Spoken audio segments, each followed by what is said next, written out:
Aleluia. A gente hoje está no segundo dia da nossa campanha Jesus por Todos os Lados. E eu estava orando ao Senhor essa semana, falar, Senhor, o que o Senhor quer que eu fale para o teu povo, Senhor? O que eu preciso, Senhor? Porque o mensageiro também precisa tomar puxada de orelha do Senhor. A gente precisa tomar puxadinha de orelha também. O pregador que fica pregando, e não toma um puxão de orelha de Deus, opa, tem algo errado. Por quê? Porque sobrou para ele. A palavra de Deus, o mensageiro não é maior que a mensagem. A gente é um mensageiro. E hoje, e na semana lá no trabalho, o Senhor me constrangeu nessa palavra. A ponto de eu falar, Senhor, me perdoa, eu nunca mais vou fazer isso. Nunca mais. Por quê? Porque quando o Senhor puxa a orelha da gente, é para enfiar a cara no pó, irmão. É para rasgar as vestes, enfiar a cara no pó e falar, Senhor, misericórdia de mim, Pai. Sou pecador. Mas olha, sabe o que eu acho lindo disso aí, gente? A partir do momento que você rasga as tuas vestes, enfia a cara no pó, se torna igual aquela oração do publicano diante do fariseu. Quem saiu justificado diante do templo? Aquele que enfiou a cara no pó, não conseguia nem olhar a cara, nem olhar para cima e falar, Senhor, tem misericórdia de mim que eu sou pecador. Fica à vontade, fica à vontade. Abra a palavra de Deus em Mateus 19. Oi, tudo bom? Boa noite. Boa noite. Boa noite. Eu estou rodando. Boa noite.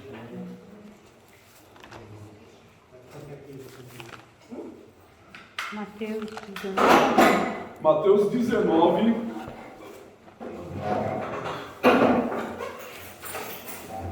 Versos 16 a 26.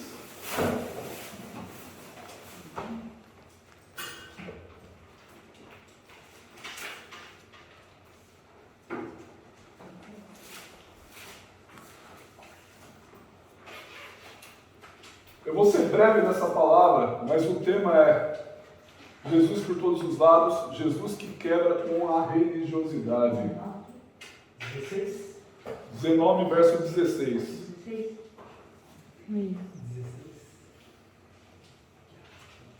Até o verso 26.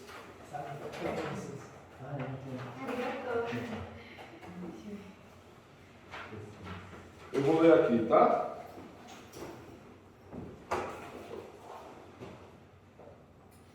E eis que alguém, aproximando-se, lhe perguntou, Mestre, que farei eu de bom para alcançar a vida eterna? Respondeu-lhe Jesus, por que me perguntasse acerca do que é bom? Bom só existe um. Se queres, porém, entrar na vida, guarda os mandamentos. E ele lhe perguntou, quais? Respondeu Jesus, não matarás, não adulterarás, não furtarás, não dirás falso testemunho. Honra o teu pai e a tua mãe e amarás o teu próximo como a ti mesmo. Replicou-lhe o jovem, tudo isso tenho observado, o que me falta ainda? Disse-lhe Jesus, se queres ser perfeito, vai, vende os teus bens, dá aos pobres e terás um tesouro no céu, depois vem e segue-me. Tendo, porém, o jovem ouvido essas palavras, retirou-se triste por ser dono de muitas propriedades. Então disse Jesus a seus discípulos, em verdade vos digo, que um rico dificilmente entrará no reino dos céus. E ainda vos digo que é mais fácil passar um camelo pelo fundo de uma agulha do que entrar um rico no reino de Deus. Ouvindo isso, os discípulos ficaram grandemente maravilhados e disseram, sendo assim, quem pode ser salvo? Jesus, fitando neles o olhar, disse-lhes, isso é impossível aos homens, mas para Deus tudo é possível. Amém. Vamos orar, vamos buscar, vamos consagrar esse momento diante de Deus para que o Senhor fale aos nossos corações e que o Senhor ele diga para Deus realmente o que é impossível para você, mas que para o Senhor tudo é possível. Começa a orar, começa a apresentar diante de Deus, poxa, isso aí para mim é impossível, mas eu preciso desse possível e faça realmente prova do Senhor, porque o Senhor está aqui. Pai Santo, em nome de Jesus, muito obrigado, Senhor, por essa palavra. Muito obrigado por esse momento. Vem, Espírito Santo, com esta palavra, separa juntas e medulas, separa a alma e o espírito com uma espada, Senhor, de 2 gumes. E, Senhor, que nós sejamos cada vez mais transformados por esta palavra. Nós quebramos, em nome de Jesus, toda a religiosidade. Nós quebramos todo o levante de Satanás. Está derrotado. O único lugar que Satanás conhece é a planta dos teus pés. E que, em nome de Jesus, Pai, nós sejamos cada vez mais cheios e transbordantes da tua palavra. Repita comigo: eu sou transbordante. Eu sou transbordante. Do Espírito Santo de Deus. Espírito Santo de Deus. Em nome de Jesus. Em nome de Jesus. Aleluia. Glória a Deus. Aleluia. Aleluia. Essa palavra, eu vou ser breve e curto, porque por si só ela já é autoexplicativa. Mas ela tem alguns nuances, alguns pontos que a gente pode observar. O que Jesus estava fazendo antes desse encontro? Ali em Lucas, não precisa abrir. Ali em Lucas, se você for ver lá Lucas, pegando aqui 18, nos dá uma pista que esse jovem que se aproximou de Jesus, aqui Mateus fala alguém. Em Lucas 18 fala que esse jovem era alguém de posição. Marcos que fala que esse jovem era um jovem rico. Está lá em Marcos 19:16. E esse jovem chegou diante de Jesus. Antes disso, anteriormente, Jesus ele já tinha sido recebido das crianças e ele falou: olha, vocês querem ir para o céu? Vocês têm que receber o reino de Deus como essa criança recebe. Sabe uma criança que ela acredita em tudo? Você fala, a criança acredita. Você fala para a criança que ela está lá acreditando em tudo que você está falando para ela. Da mesma maneira, Jesus ele coloca a criança e fala: vocês querem o reino de Deus? Recebam o reino de Deus como essa criança recebe. Recebam o reino de Deus como uma criança que acredita realmente na palavra do Senhor. A palavra de Deus é por fé, e sem fé é impossível agradar a Deus. Sem fé é impossível. A gente coloca a fé e pratica a fé, porque a fé também sem obras é morta, diz a palavra do Senhor. O que eu acho muito interessante é que esse jovem, quando ele se aproximou de Jesus, ali, a gente vê nos 3 evangelhos sinóticos por quê? Porque eles fazem parte do mesmo ponto de vista, Lucas, Mateus e Marcos. A gente está em Mateus. Esse alguém, que era um jovem rico, que era um jovem de posição, ali em Marcos 10:17 diz que ele se coloca de joelhos. Mateus não fala isso, mas lá em Marcos 17 diz que esse jovem rico se colocou de joelhos perante do Senhor e falou: meu bom mestre, o que eu preciso fazer para ganhar o reino de Deus? Sabe aquela coisa lá, tipo, quem assistiu a escolinha do professor Raimundo? Igual o Rolando Lero, digníssimo mestre, grande mestre Raimundo, quem Raimundo Nonato? Ele chegou com toda aquela bajulação, porque o texto aponta isso. Caiu de joelhos, meu bom mestre, o que eu faço para herdar o reino de Deus? E Jesus, que conhece os corações, conhece o espírito do homem, e nós temos essa capacidade de conhecer as pessoas, o espírito do homem, pelo olhar assim para essa pessoa, porque o Espírito Santo de Deus habita em nós, a ponto de olhar isso e falar assim: essa pessoa quer me levar numa conversa. Ele caiu de joelhos, e com toda bajulação, meu bom mestre. Eu estou encurtando porque o texto já é autoexplicativo, mas o texto ele é libertador. Por quê? Está falando de religiosidade. A religiosidade ela faz de tudo para atrair a atenção de Deus. Ela faz de tudo para tentar se ver como alguém superior aos outros. O problema da religiosidade é faz você querer olhar para o outro e você se sentir mais que o outro. Sabendo que quando a palavra de Deus diz: olha, você está se sentindo muito, mas você é pobre, cego, miserável e nu. Sem o Senhor Jesus nós somos isso, pobres, cegos, miseráveis e nu. Porque eu falo, salvação não é mérito nosso. Salvação é mérito de Jesus na nossa vida. Aleluia, glória a Deus. Salvação não é Deus olhar para cada um de nós e ver a gente. Ele olha para nós e vê Jesus, o sangue de Cristo que nos purifica de todo o pecado. O que a gente só tem que fazer é ter uma vida santa diante de Deus. E aquele jovem se coloca de joelhos, meu bom mestre. Verso 16 e 17. Aqui de Mateus 19. E eis que alguém aproximando-se lhe perguntou, mestre, que farei eu de bom para alcançar a vida eterna? Respondeu-lhe Jesus, por que me perguntas acerca do que é bom? Bom só existe um. Se queres, porém, entrar na vida, guarda os mandamentos. Na tradução, tanto em Marcos quanto Lucas, fala assim, por que me chama de bom? Bom só que é Deus. É aquela velha história, malandro, você está querendo me levar na conversa, Porque o que acontece? Meu bom mestre, o que eu preciso fazer para ganhar os mandamentos, para ser salvo?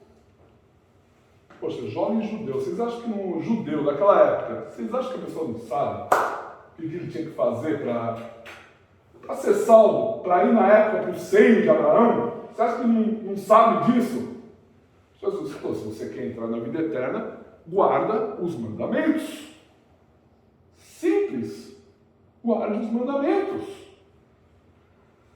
E a religiosidade, você pode ver, ela traz realmente uma sensação de bajulação.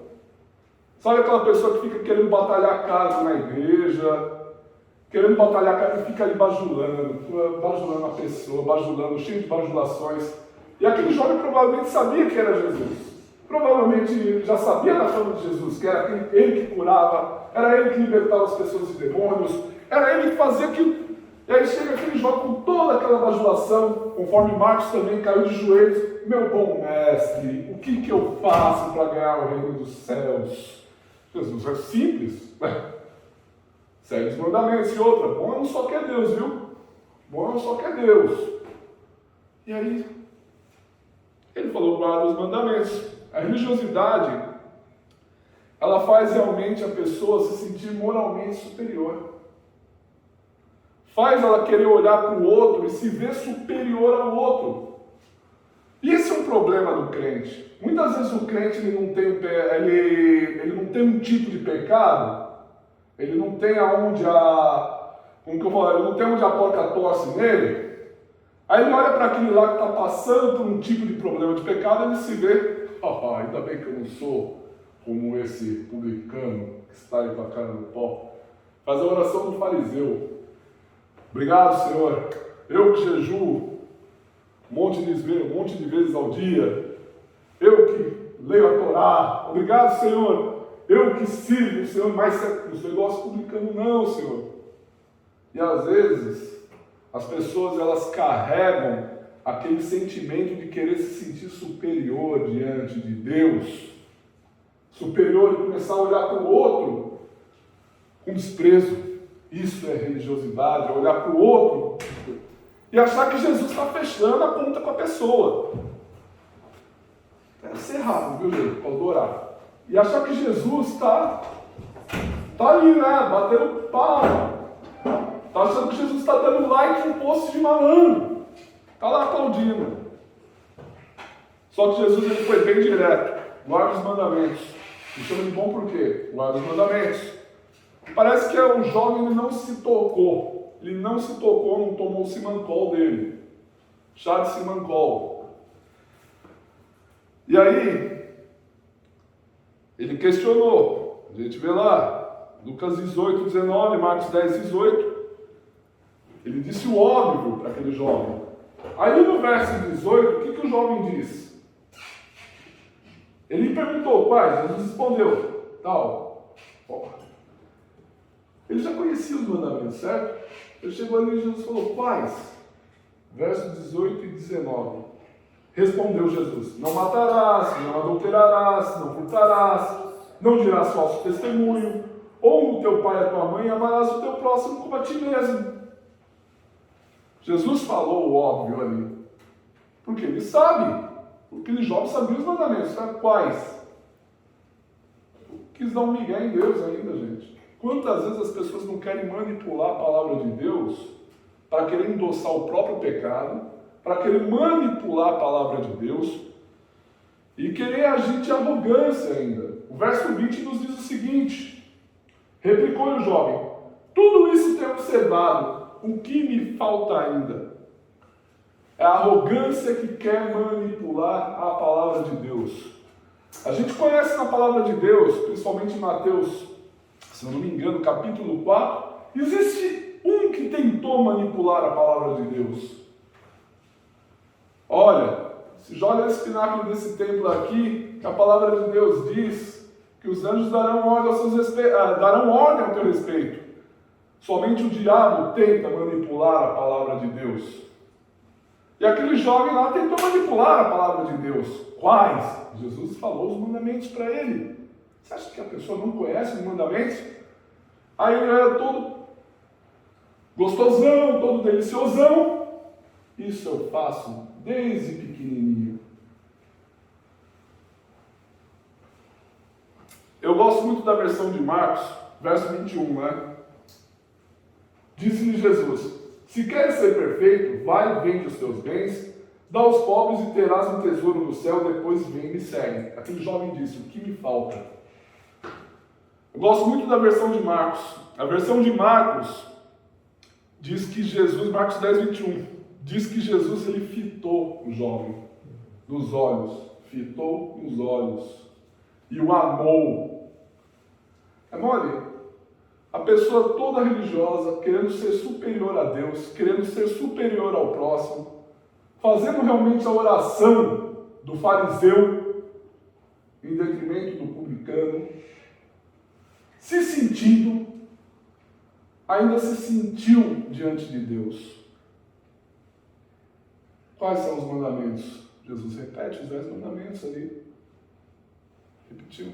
Isso eu faço desde pequeno, o que me falta? Jesus ele não se manipula com ritos, com gestos, com conhecimento bíblico, com o que seja. O diabo também conhece a Bíblia, gente. Conhece melhor que todos nós. Até mais. Ele caiu ali, ele viu a glória do Senhor. Ele viu a glória do Senhor, quis roubar a glória do Senhor e caiu na terra.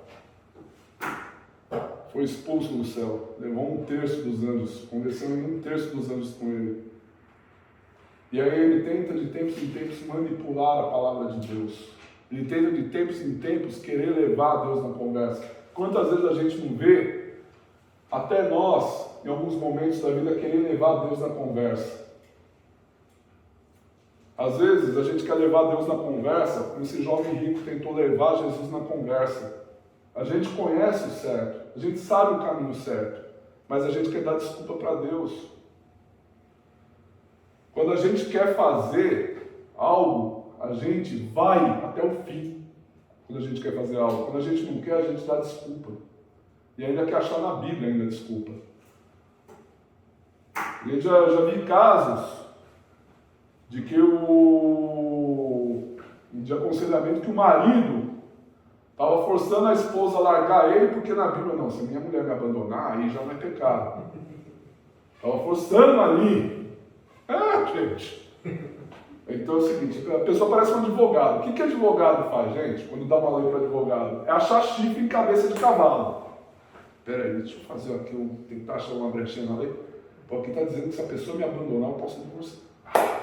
Você começa a forçar a barra. Para chegar diante de Deus, ó, quem me abandonou foi ela, viu? Começa lá a querer levar Deus na conversa.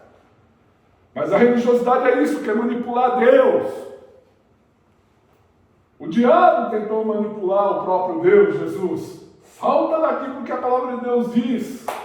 Deus dará ordem aos anjos ao teu respeito. Aí Jesus disse, mas também está escrito, não tentarás o Senhor teu Deus. O ser humano, a religiosidade vive querendo tentar Deus o tempo inteiro. Quer ser um advogado do diabo. E falar assim, não, é Deus, ó, que na tua palavra está escrito isso, hein? Olha, eu guardo meus mandamentos.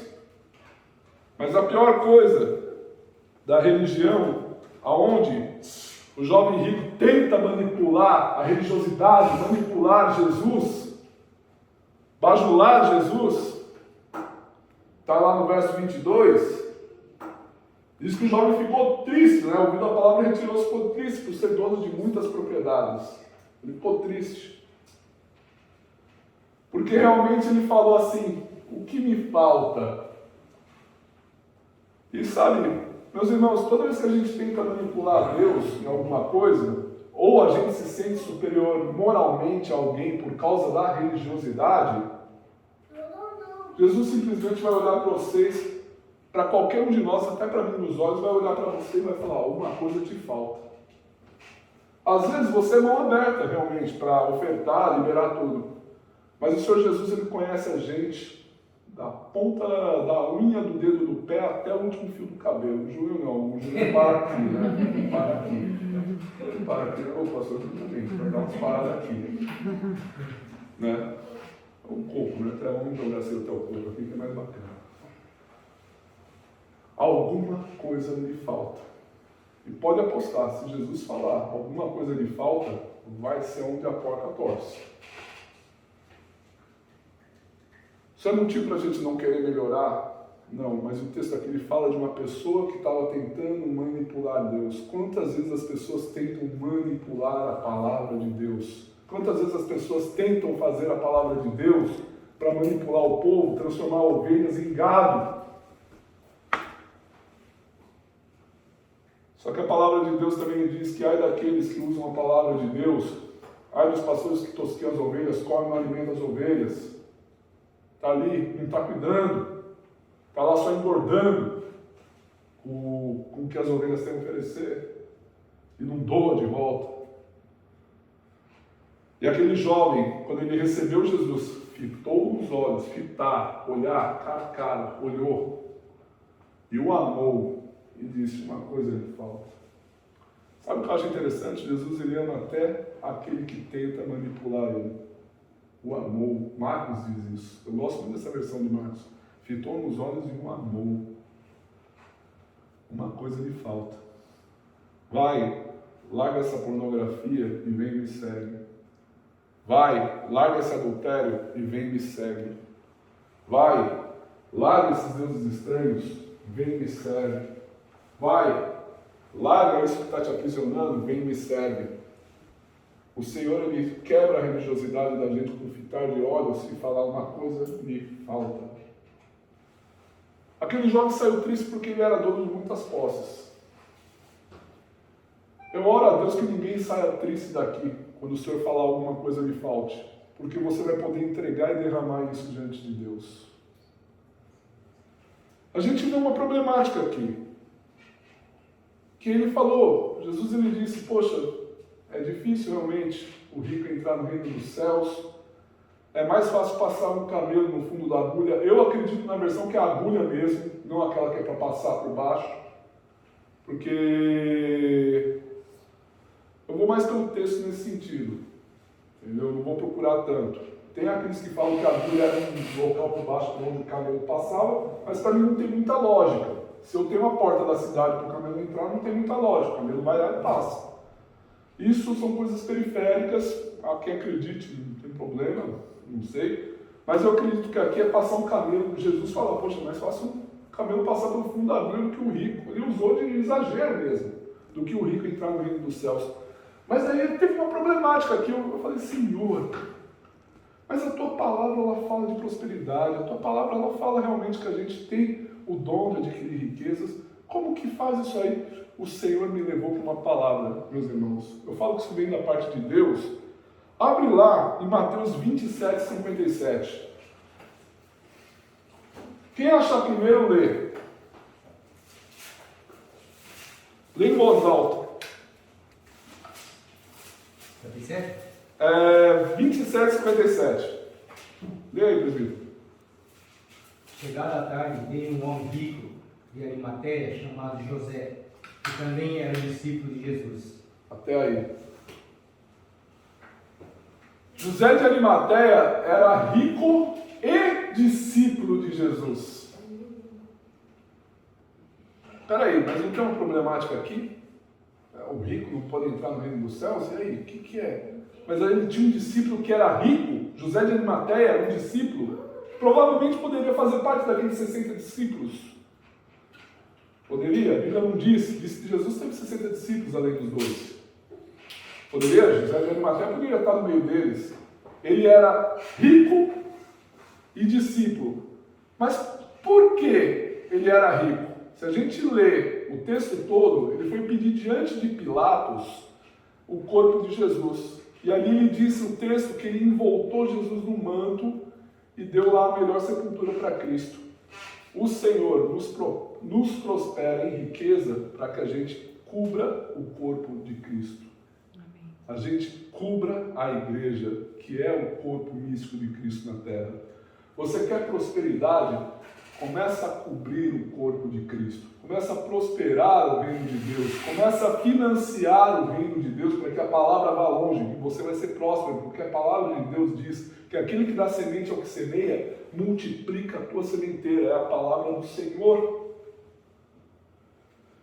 Então, a gente voltando para o texto aqui, aí a gente entende que realmente aquilo que a gente tem de recursos, além de ter um cuidado conosco, é para servir o corpo de Cristo, para cobrir o corpo de Cristo, como José de Arimateia cobriu o corpo de Cristo. Ele cobriu o corpo. E a gente pode até falar, Jesus ele ressuscitou no terceiro dia, e a gente vai cobrindo o corpo até a igreja ser arrebatada, até esse evangelho ser pregado pelo mundo inteiro. E aí os discípulos, voltando aqui para o nosso texto, para finalizar, eles lá no verso 25 e 26, ouvindo isso, os discípulos ficaram grandemente maravilhados e disseram, sendo assim, quem pode ser salvo? Puxa vida, então assim, aquele jovem cumpriu os mandamentos, e o Senhor ainda vai lá e fala, uma coisa lhe falta. Poxa, se for assim, quem pode ser salvo então? Jesus, fitando neles o olhar, disse-lhes, isto é impossível aos homens, mas para Deus tudo é possível. A nossa religiosidade não nos salva. O nosso conhecimento técnico das Escrituras não nos salva. O nosso conhecimento religioso não nos salva. A nossa vida de santarrão não nos salva. O que nos salva é Jesus Cristo. É o mérito de Jesus sobre nós. É Jesus fitando o olho em cada um de nós e fala, é impossível você se salvar. É impossível que você se salve. Você pode se santificar, você pode fazer isso e aquilo. Mas no final do dia, você vai estar devendo na conta ainda. Está aqui. Então é impossível que você se salve. Mas para Deus é possível. Porque quando Deus ele olha para cada um de nós, ele não vê o nosso mérito. Ele vê o mérito de Jesus em nós. A nossa religiosidade não nos salva. O nosso conhecimento não nos salva. A nossa ultra-santificação não nos salva. Santificação é fruto, é fé. Fruto da fé daquilo que a gente crê. O que salva é Jesus. Amém. Jesus, ele nos salva. Amém. Aleluia. Vamos fechar os nossos olhos, curvar nossas cabeças. Ora lá, e caralabás.